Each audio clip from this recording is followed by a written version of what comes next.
baby. We are live, locked, and loaded. It is another Thursday, and you are in the place to be, baby. This is the Locker Room Show. We got an amazing show, as always, planned for you tonight. A very special show, because I've known this gentleman for a very long time, and we got a lot to talk about, too. So let's get into it. First and foremost, my boy all the way to my right that holds me down from St. Louis every week, none other than Q the Guru. What's going on, Guru?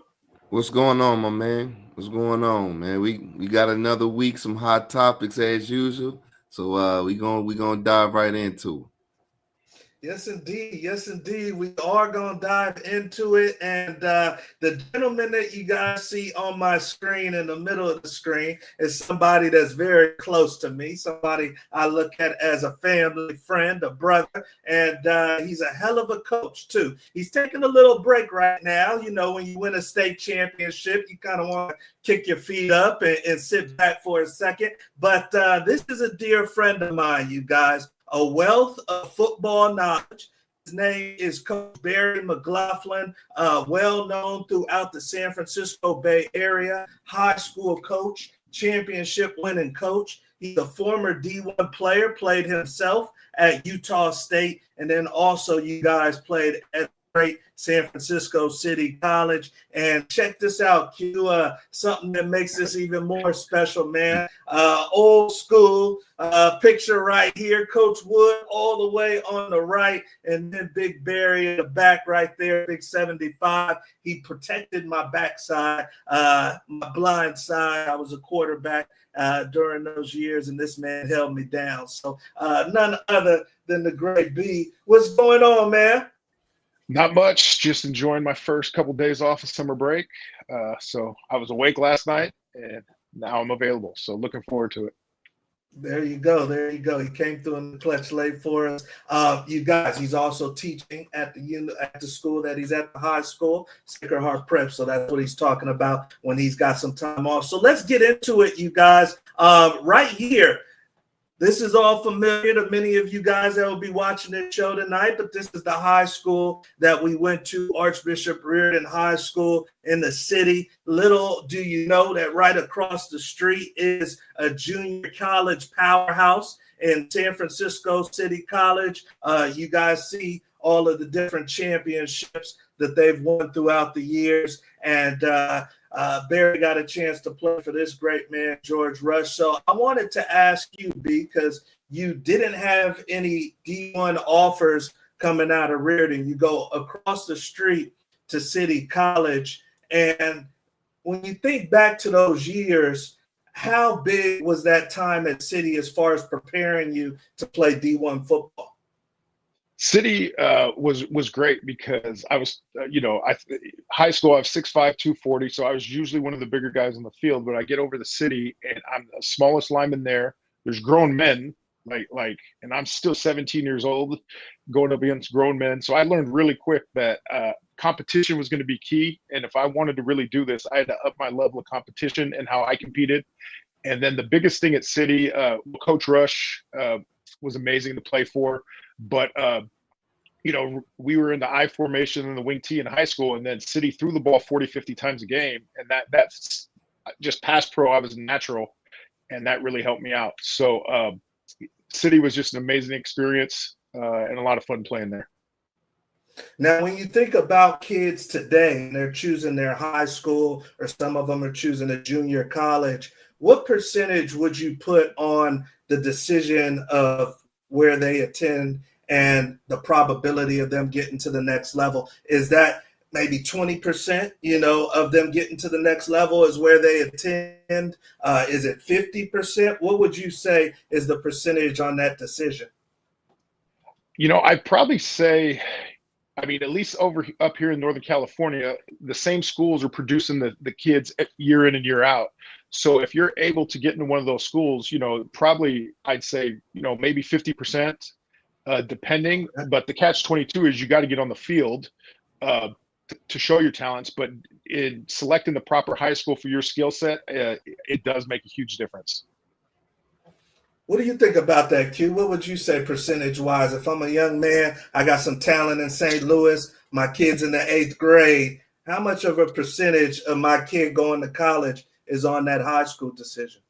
Oh man, it's gonna be nowadays for sure. It's gonna be damn near 100. I mean, I always make the comment, man. I mean, reason being is because a lot of things have changed, right? And I always make the comment of with our era, it was okay where you could go to, the public schools still were segregated by neighborhoods or whatnot, off of a particular map. So, everyone grew up together, everyone played together. And it was a totally different creature. But now everything is more towards private schools. That's why you have the IMGs and the other schools or whatnot. It's kids moving out of state to go to private schools. So if you want to play on the next level, your choice of high school is imperative. You might be a dog, but you going to a public school, you might be a dog, man, but you might not get seen still, and you might be one of the best players in the state. And I've seen that happen. Yeah.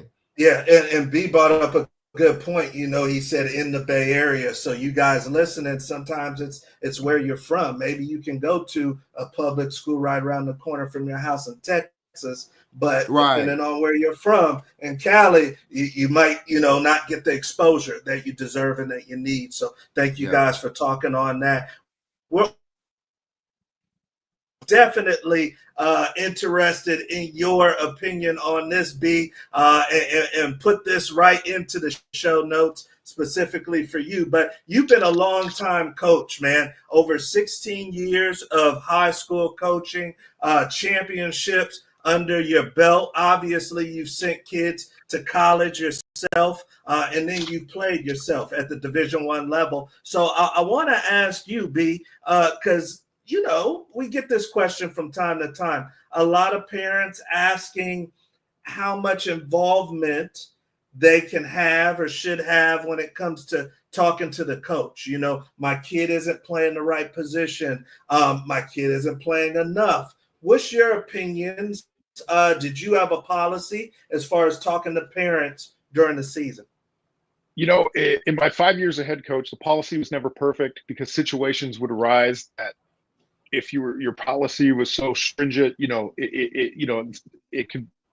may not service the whole team. So I was fluid and I was open to the parents, but before I wanted the parents to talk to me, I wanted to talk to their son, have the son talk to the position coach, then the position coach and I would talk, and then the three of us would talk. And I felt like if the player advocated for himself, came into our meeting with some data and some what they were going to talk about, and not just speaking off emotion and off the cuff, I felt like there was more productive discussion. I had plenty of parents call me at 12 in the morning, discussing certain things that happened in the game, and that was probably my fault, keeping my cell phone on. But that was not part of my policy. But I when parents wanted to talk, I listened. And I was big on harping on the whole thing. Football is a key piece, but are we doing things right on campus? Are we doing things right in class? Like it's multi levels. And that was my thing, is I wanted my student athletes to be prepared academically, skill wise, in the classroom and on the field. So I kind of had an open policy, but they had to follow the player to coach first, then coaches talk, then the three of us talk. And then if we have to go further, that's kind of what we did. Is that something that you would state in the beginning of the season, or it would just kind of unfold during the season that way? So we'd have a meeting in August. Actually, I would talk about this in January with the players, and then we had our first official meeting in August. I'd explain that to the parents, and then at my school we had a little learning management system where all the team stuff was on, so parents had information literally year round. But that's kind of the way we went. Okay. Talk to me, Q. What's your thoughts on parents talking to the coaches? Should it be okay at the high school level and maybe not at the college level? Not okay at any level? What's your opinion?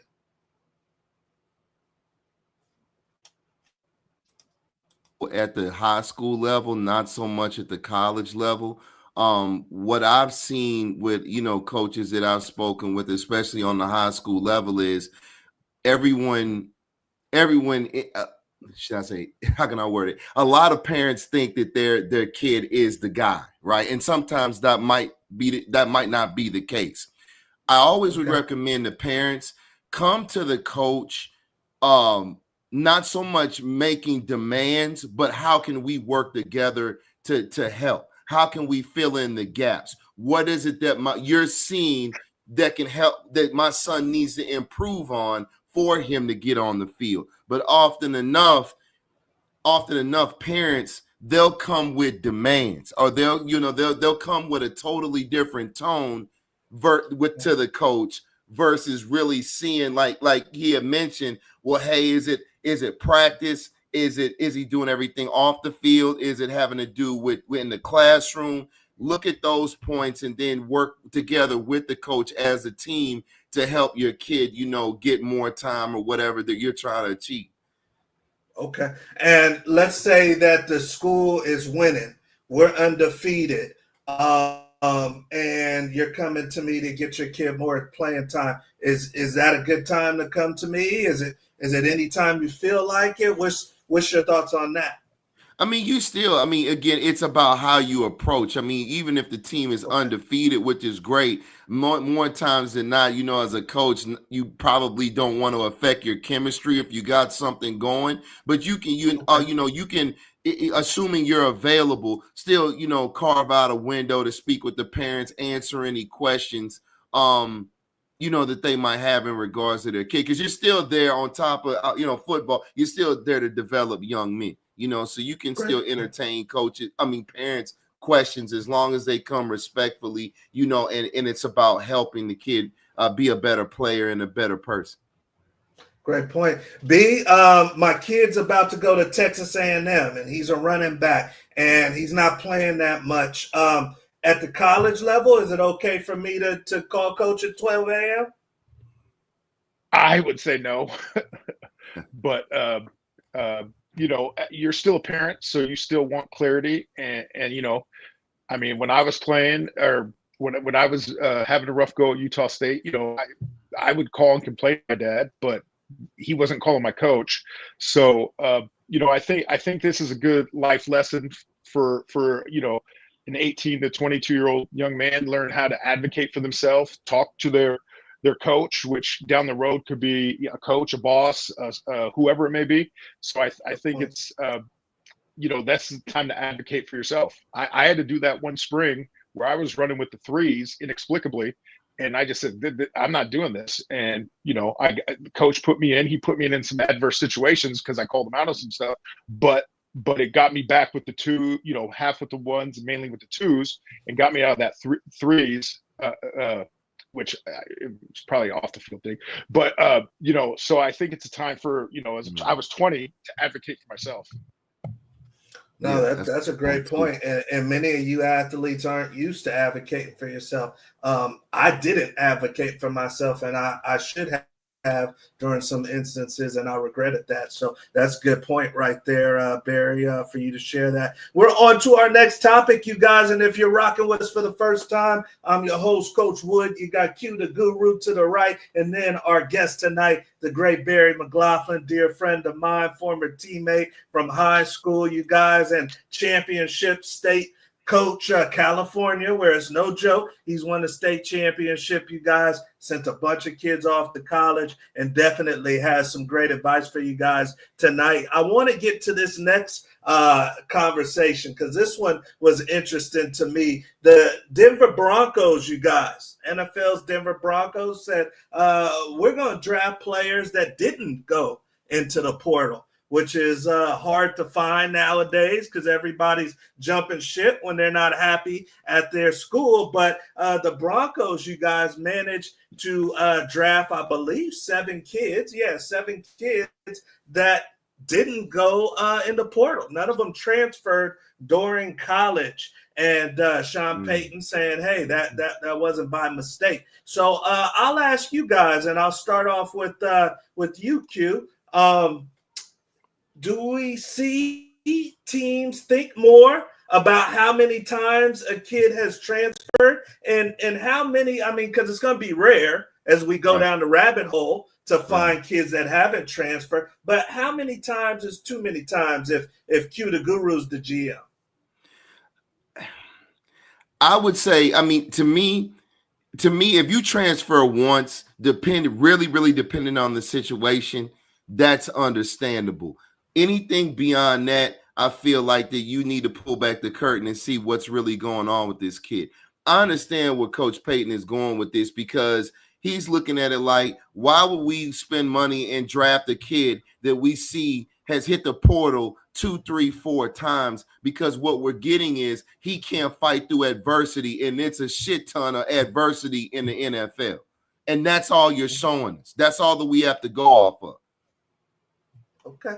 All right. Talk to me, B. The Broncos, they say it wasn't a coincidence. No portal kids. What do you think, man? It's a new day and age. If you're the GM of the Saints or the Niners, how many times a kid goes in the portal? Is that an issue for GM McLaughlin? I think it's something you have to look at, and every situation is different. But I think multiple portals and transfer situations would be a red flag. But also the athlete needs to get on the field to get to that next level. But anything more than one's probably a little excessive. But it's an interesting strategy, and I wonder how many more years they'd be able to pull it off as things get more crazier and crazier out there. And some of the kids aren't in the portal because they want to. They're counseled out. So I'm sure they did that part of the equation too. But that has to be a piece of it as well. Yeah, it would have been real interesting to be in that war room and see if they were literally moving guys up because they hadn't been in the portal. It's going to get harder, like you said, as they move down. So maybe if you've only gone once, like the Guru said. But very interesting, you guys. Broncos kids did not transfer from their university once they got there. And we'll see how that pans out for these kids. Speaking of panning out, the Patriots are hoping that the great Stephon Diggs pans out for them like he did for the Vikings and like he did when he was healthy for the Houston team. But over the weekend, Q, he's been spotted with the ladies. Steph likes the ladies. And he was on a boat, and the thing that caught people's attention was a little pink substance that was unidentified. It was unidentifiable, and they don't know what the pink substance was. It required the Patriots to talk about it, and didn't end up being too big of a thing, but it definitely required Mike Vrabel to talk about it. So I want to ask you, Q, when we're in this day and age of going out like players do, and, his girlfriend's Cardi B now, so the profile has risen.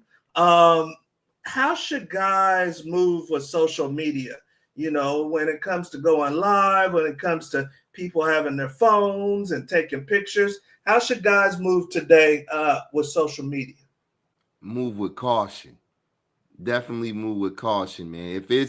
If you feel like that, you're gonna be on a yacht with a bunch of women, I mean, everybody on that boat's gonna have to be there and sign the waiver before you even step on the boat, and it's definitely not gonna be any cell phones, because you got to think about it.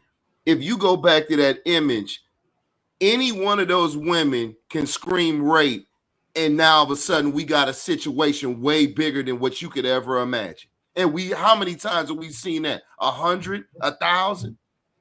All it takes is a female to make a phone call to an attorney, and we got a case on our hands. Now you're on the front page of every paper, whatever city you playing in every other city, and now Stephen A is going to talk about you for 2 or 3 hours, right, the next morning. So why even go through that? Why risk everything that you've worked hard for? Why risk your money? No. So you saying if I want to go have a good time, I could still go have a good time, but I shouldn't be on my social media, and maybe people should sign a waiver depending At on all. how high my profile is? At all. I've been saying it even with a lot of these high profile college guys, that have an idea. Well, hey, I'm a 4 or 5 star kid. I'm starting early. My chances on playing on Sundays are looking really, really good. Man, I'm not going anywhere without security of some sort. I got my attorney on speed dial. Everywhere I move, man, I'm moving with a bodyguard. Period. I'm not driving much, so we're gonna eliminate any type of accidents, right? I'm not drinking, none of I'm not moving like that. It's too much. It's too much. Is that a star behind my name, or is that a dollar figure that determines when I need to make that move? I would move like that. Period. I'll move like that. Period. This is just about, man. Look, if you're a ball player, man, it's okay. You have a personal life. But you still have to try to manage how to have a good time, but yet still in the same breath, stay out the way.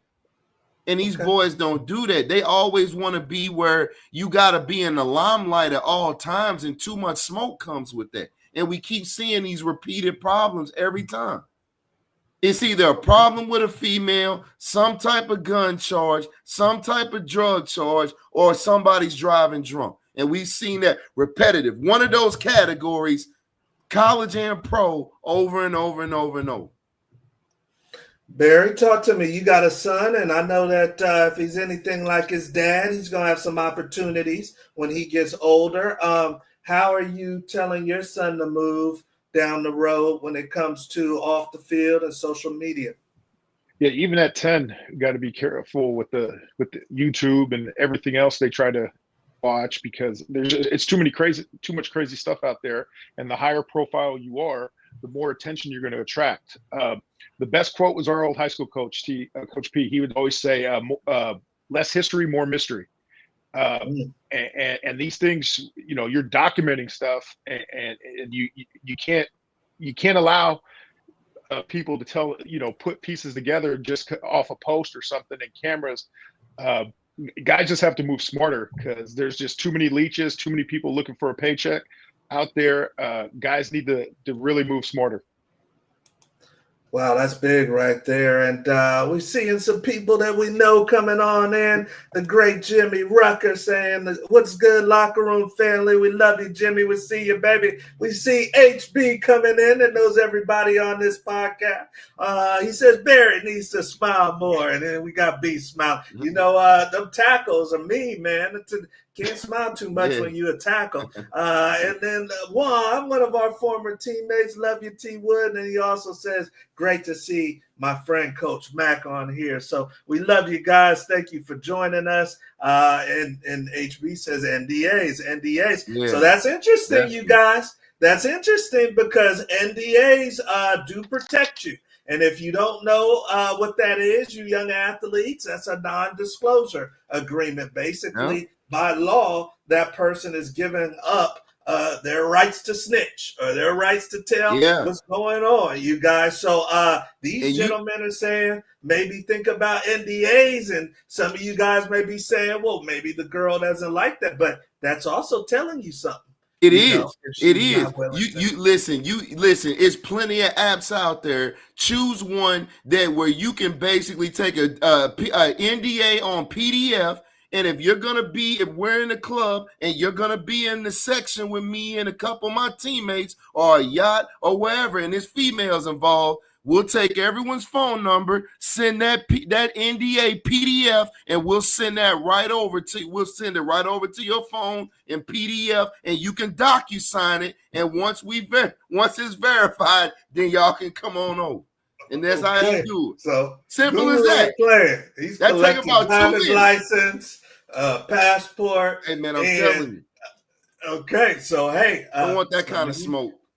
Yeah. So hey, Cardi B, I don't know how she feeling about the pictures in the pub, but I guess that's Diggs' problem, and he'll deal with that. We're on to our next topic, you guys, and if you haven't already, and you've been with us all show, please make sure you like, subscribe, and share. We want this to be the best football community on YouTube, organic football community, and we need your love and support. So please, we put in a lot of work for the show. Please support us by subscribing, like, and share, and bringing a friend next time. So we're on to our next topic, you guys. And this one we've talked about before, Guru, but it's getting closer and closer, man. The 2028 Olympics in LA, and they're going to have a big kickoff, but this is the first time, you guys, that flag football, men and women's, you can win a gold medal. You can win a gold medal. So obviously the NFL, the U.S. doesn't want to lose football, so they said yes to the NFL players playing in the Olympics, and they've already got a head start because the Pro Bowl is doing flag football, so that helps out some of the guys. But when I pass this one to you, Big Barry, what you think about this, man? You think this is a good idea with guys like Tyreek Hill, maybe Pat Mahomes playing, risking injury maybe to win a goal? What's your thoughts? I mean, the injury thing scares me, but I had a blast watching the U.S. watching Steph finally get his Olympic moment. So we're quite a few years behind from the football perspective. So that part of it, let the guys go have fun. But I just would hate to see someone get hurt. And I would like to think we have enough talent out here that we could field the team without NFL guys. But it was fun watching the pros do their thing in France on the basketball side of things. Yeah, definitely. Q, I mean, I don't know. How much stock are we putting into this, man? First ever flag football. Do we want to get us to the high school kids, the college kids, or do we need to bring in the pros?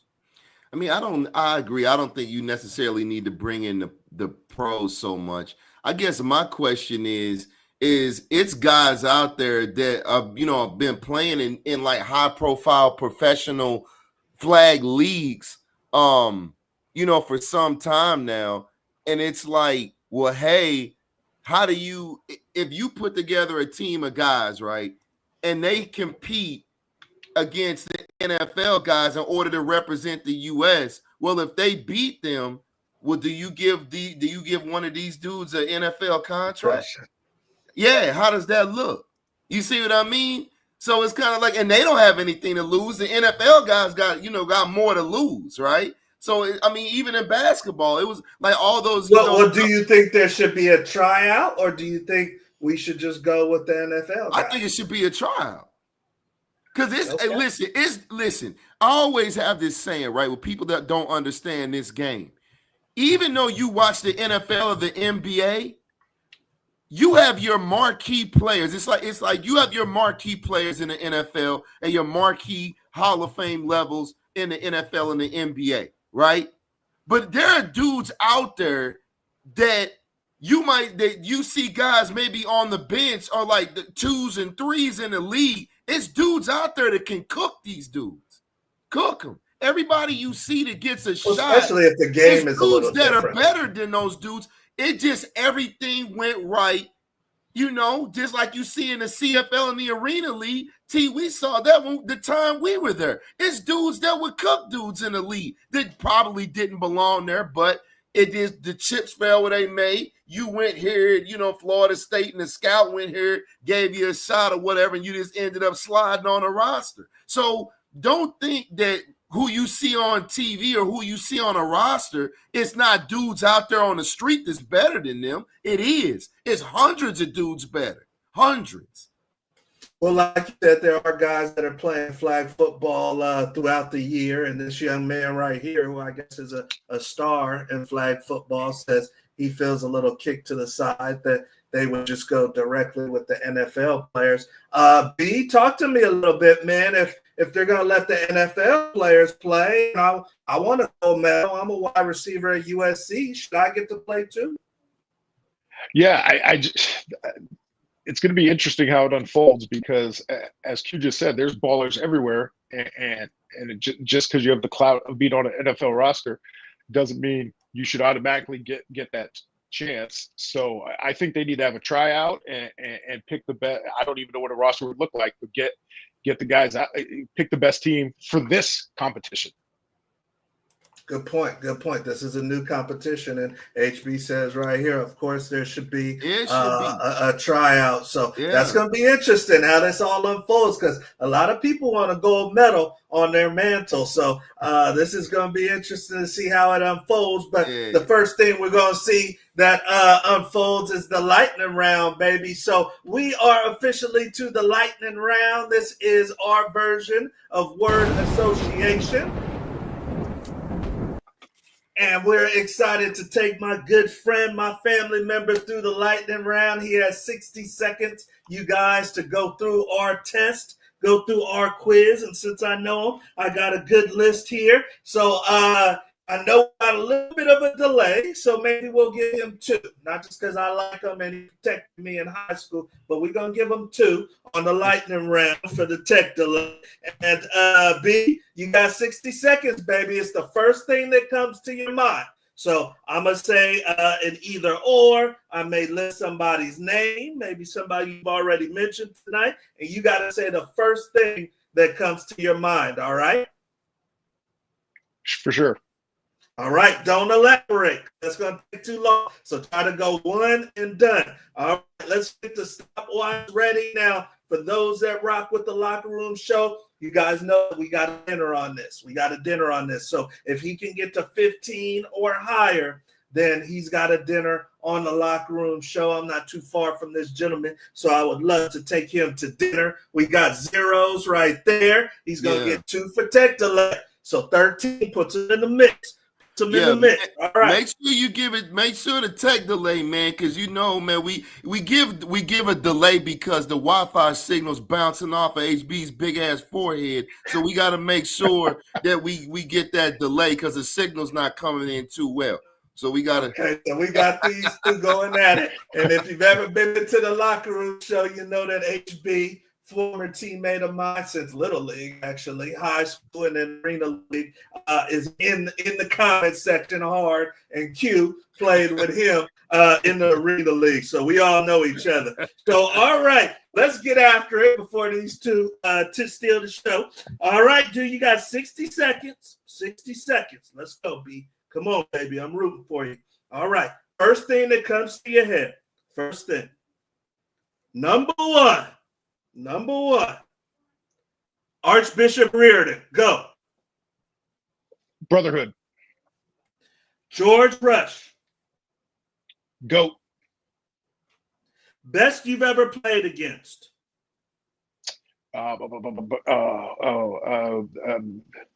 Nick Burley, Fresno State.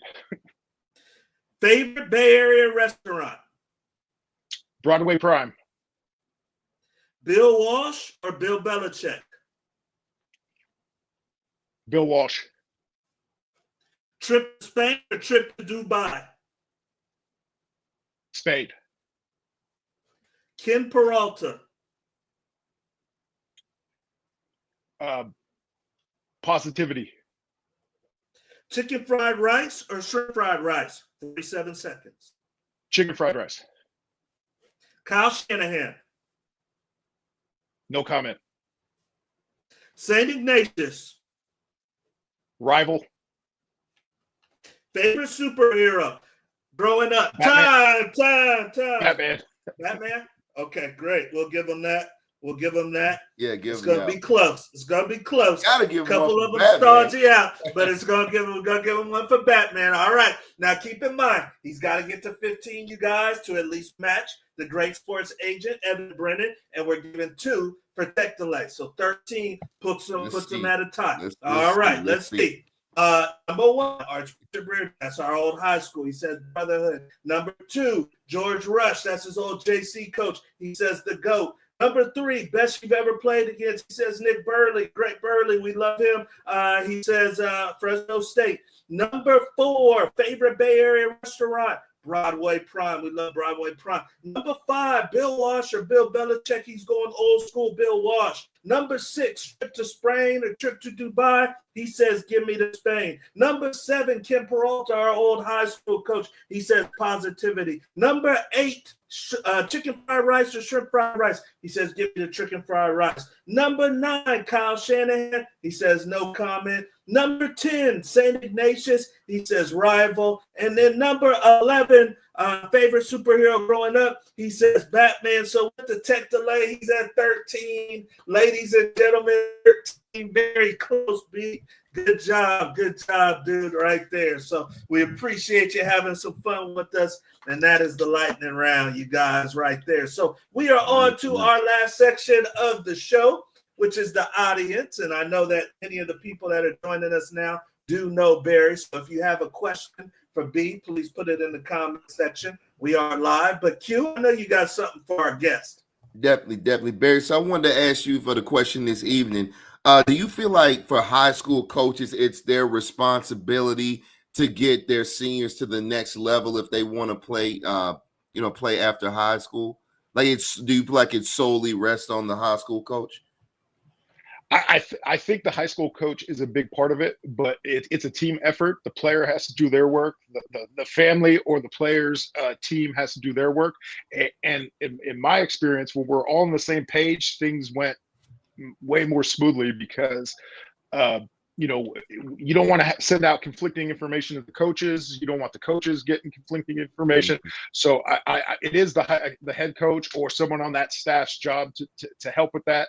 I had a couple coaches that helped me with my guys, but it's a team effort to get the kids to the appropriate next level. Agreed. I would say actually the counselors too. Like yes. the counselors too, often enough, because making sure that you're taking the proper classes. But no, I can definitely agree with that. Yes, that was something I was lucky. My school, everyone takes the proper classes, so I didn't even have to worry about that. Oh, that's awesome, Nick. Yeah, that's super cool. Yeah, he's at a good prep school where they got it laid out nice and simple for him. Yeah. So that's how you like it right there. HB coming in, mental toughness, extra effort, yes indeed. And actually, with the question, how has the high school athlete nowadays? That's a good question. Comparison to 25 years ago when you played. I think I think that in some aspects, depending on the school, the athletic performance training is better than what we got. I like to, and I'm biased here, I think we had a little more dog in us because we had to do things more organically and together. But I think, my program ran year round, which, we kind of did at Reardon to a degree. But for the most part, I think athletes are very similar. I think they have some advantages in training. I think we had some advantages with, I don't know what the proper term is, but just having a little more dog in us. Yeah. But I think I think athletically everything's comparable. Yeah. Did you find it harder to coach hard when you were coaching? It depended on my teams. I coached hard. It's probably why the first year I only had like 24 guys that stayed with it. Yeah. So my guys that wanted to be coached got coached, and they got coached a certain way. I coached the O-line all 5 years, so they got it the worst. But I also was realistic. Whoever needed to be talked to, I talked to. Whoever needed to be yelled at, I yelled at. I kind of varied it to the player, and I did my best to get everyone motivated the best way possible. I really focused on our preparation. I really wanted to go on Friday night knowing our preparation was key, and they just had to be athletes.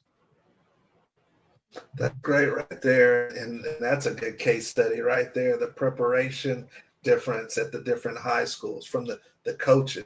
That would be interesting to know right there. Before we let you go, Big B, and I love you for coming through for us tonight in the locker room. A couple of years off now where you've been kicking up your feet and kind of watching the landscape. What would it take to get you back on the field? The right school, the right amount of money, because the money has to make sense at this stage. I got a 10-year-old at 45, will be 46 in a couple months. So the money has to make sense. And the right school, I'm kind of locked in where I'm at in the Bay Area. So it has to be pretty local. So if the right opportunity opens, the money made sense, the rest of the job made sense, I might give it a go. Nice. Yeah, that's some factors. Yeah. That makes sense to me. Yeah. And Or I'll just there's enjoy working 8 to 3 with 10 weeks off in the summer. Right. yeah, and getting the same pay pretty much. Yeah. So there you go. I know somebody would be obviously elated, man, to have you gracing their sideline and calling the plays. So thank you for joining us tonight, B. As always, man, love you. We'll grab some lunch soon, and we appreciate you. Sure. Thanks for having me. Oh man, appreciate it. All right, you guys. So hey, that is the great Barry McLaughlin, you guys. Q, I mean, amazing coach, great player, dude. Protected my backside. You know, Right. We had some D-line. He's talking about that Nick Burley who went to Fresno State. We played against him in high school too, and he was coming after me, dude. And B came through. So once again, those who are just joining us, that's Coach Wood on the right, and our guest Barry McLaughlin was my left tackle in high school. Top. HB's in there, number 2 on the top left too. In the comment section talking mess. So yeah, blocking baby. out the sun with that forehead. That's HB for sure. So there we go. You guys. Did he wear a helmet, T, or he just had a chin strap? So he just hooked a visor to his forehead, and that's all he needed. So there you go. So hey, we love you guys for coming in. Hey, we got a big time guest next week. I'm not gonna say who yet, because we got to find him. I think he's locked in. He's pretty locked in. He said he's ready to go. But and he's a dear friend of mine, so I know where to find him if he don't show up. But you guys, he got scholarships. And he got Power 4 scholarships. So you guys probably gonna want to tune in next week to find out who we got coming on. But a lot going on, Q. Anything for the good people before we get out of here? Hey, man, I know down here is the last day of school. So, again, just be safe. Enjoy your vacation. And before you know it, you're going to be back to work. And the first game's around the corner, man. I saw actually an article today. Man, we got 100 days, man, till the first NFL game. So, which means sooner than that for college, So it's right there, man. We got about a 90-day window max. 100%. Really not even that. Really not even that. The summer goes you'll be in training camp. I said the guys in OTAs, man, and then these guys are going to be in training camp fighting for jobs. So, it doesn't stop. As Q always says, man, it's year round. You guys stay focused. You guys stay smart. You saw Diggs. Don't go like Diggs. No. You guys. Stay off the yachts, man. Stay off the yachts. And he got a little top tolerance. That's the word of the evening. You got it from the guru. We'll see you at the top. Love you guys.